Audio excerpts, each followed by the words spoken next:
Lila Lu's Little Library, A Gift from the Heart, written by Nikki Bergstresser and illustrated by Sejung Kim. Lila Lu loved to read. Morning, noon, and night, her nose was buried in a book. Books piled here, books piled there. In every nook and cranny, books were piled everywhere. Lila Lu would even get lost in her books. "Lila Lu," called out her mom. "Over here," came a voice from among all the books.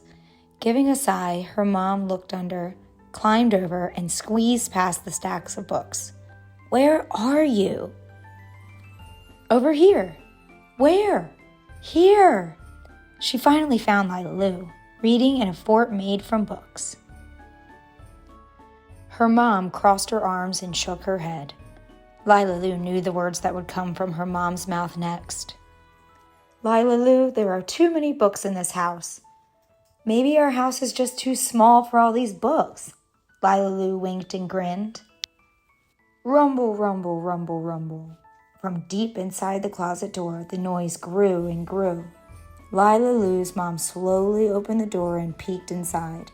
She opened it a little further. A pile of books came tumbling down. "I guess I could share my books with others," Lila Lu quickly suggested. That day, Lila Lu had an idea that grew and grew. She gathered her glitter and her glue. She grabbed a hammer, nails, and paint. Lastly, she grabbed her mom and headed outside. In Lila Lu's front yard stood the largest tree stump ever. Lila Lu had been sad when the old oak tree fell down during a storm last winter, but now a smile spread across her face. She threw her arms around the stump and gave it a hug. "This is the perfect place." Her mom looked confused. "For what, Lila Lu?" "You will see. Let's get to work."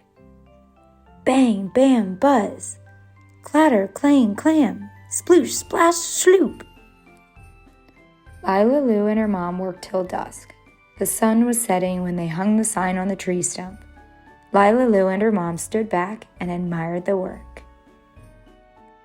"I think this will do," Lila Lu smiled. "I think this will too," her mom wiped her brow. The sign above the stump read, "Lila Lu's Little Library." From all around her house, Lila Lu gathered books. Books about frogs, purple-striped monsters, beautiful butterflies, lands far away, princesses, fierce dragons, and other creatures. She stacked her books neatly on the bookshelves on the tree stump. Lila Lu was up with the sunshine and birds the next morning to see who would visit her library. She sat by the tree stump and waited. And she waited. Nobody came. People walked by, but no one noticed her library. This will not do. Lila Lu crossed her arms and thought. She raced into her garage and brought out an old bell from a bicycle.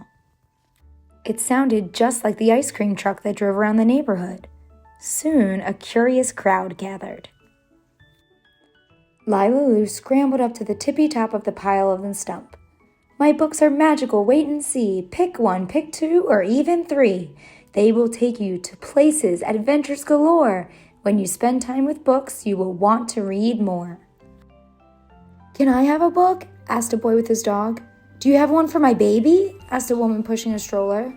"We want books too," called some others. Soon, the entire neighborhood was borrowing books, leaving books, and lending books at Lila Lu's Little Library. Not only did they always have a new book to read, but so did Lila Lu.